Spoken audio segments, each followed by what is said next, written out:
Namaskar. Today we will study cell culture. So when we grow a cell in vitro outside their natural environment, we call it as a cell culture. So it is a process by which cells are grown outside their natural environment, that is in vitro, under controlled conditions, that is called cell culture. So we need to maintain certain physiochemical conditions and certain physiological conditions. Physiochemical conditions like temperature, pH, osmotic pressure, oxygen and carbon dioxide. Then physiological conditions like hormones, growth factors, nutrients. Among the nutrients, the carbon source, that is glucose, galactose, nitrogen source, trace elements like zinc, molybdenum, cobalt, non-essential amino acids, vitamins, salts like sodium, potassium, chloride, and antibiotics. All these things are to be given so that the cell will grow. So the cell will grow in a medium called as culture medium or culture media, and this culture media provides the necessary nutrients, the hormones, the growth factors, everything. And for that, usually serum is added, because serum is a source of hormones, minerals, growth factors, lipids, enzymes, micronutrients, trace elements.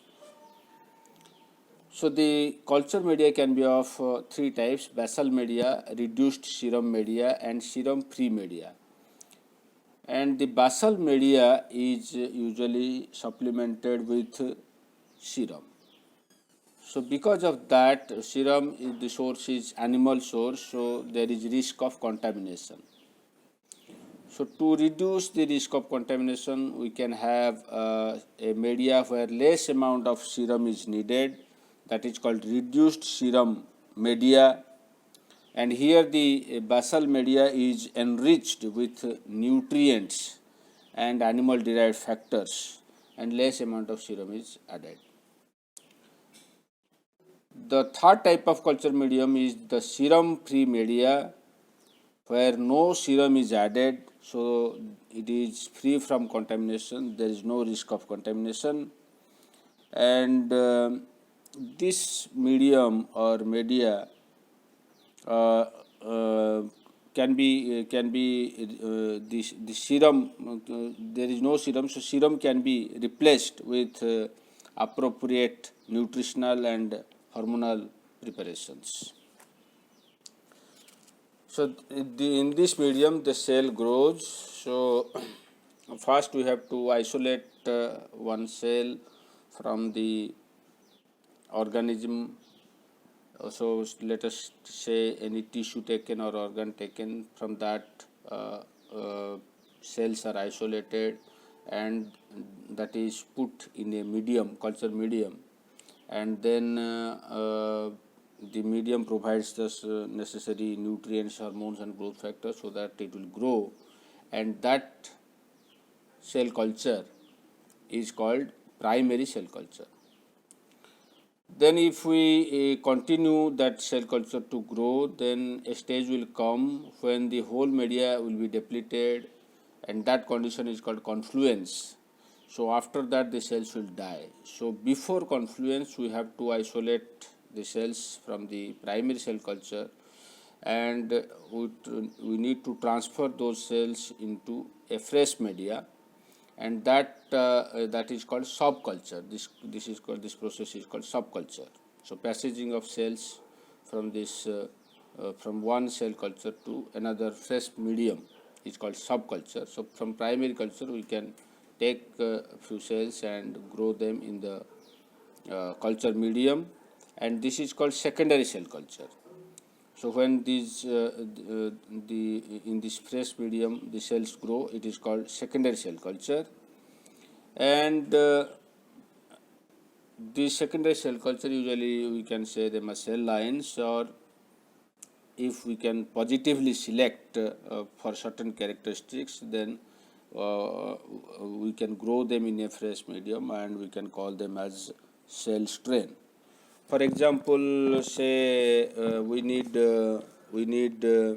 those cells producing insulin, so we can grow them and we can prepare the required cell strain. So the types of cell culture, it can be primary cell culture or secondary cell culture, and this primary cell culture can be of two types: adherent culture and suspension culture. Similarly, the secondary cell culture can be finite cell line or continuous cell line. These continuous cell lines are actually the transformed cell cultures where there will be in vitro transformation of finite cell lines. So they are called as transformed cell culture, and it is again of two types: monolayer culture and suspension culture. So these cell lines, the oldest cell line is HeLa, which is used for the cervical cancer, and the other cell lines like MCF7 for breast cancer, DU145 for prostate cancer, PC3 for prostate cancer, SAOS2 for bone cancer. So these are some examples of cell lines. So the primary cell culture is of two types, adherent and suspension, and let us just see the difference between adherent cell culture and suspension cell culture.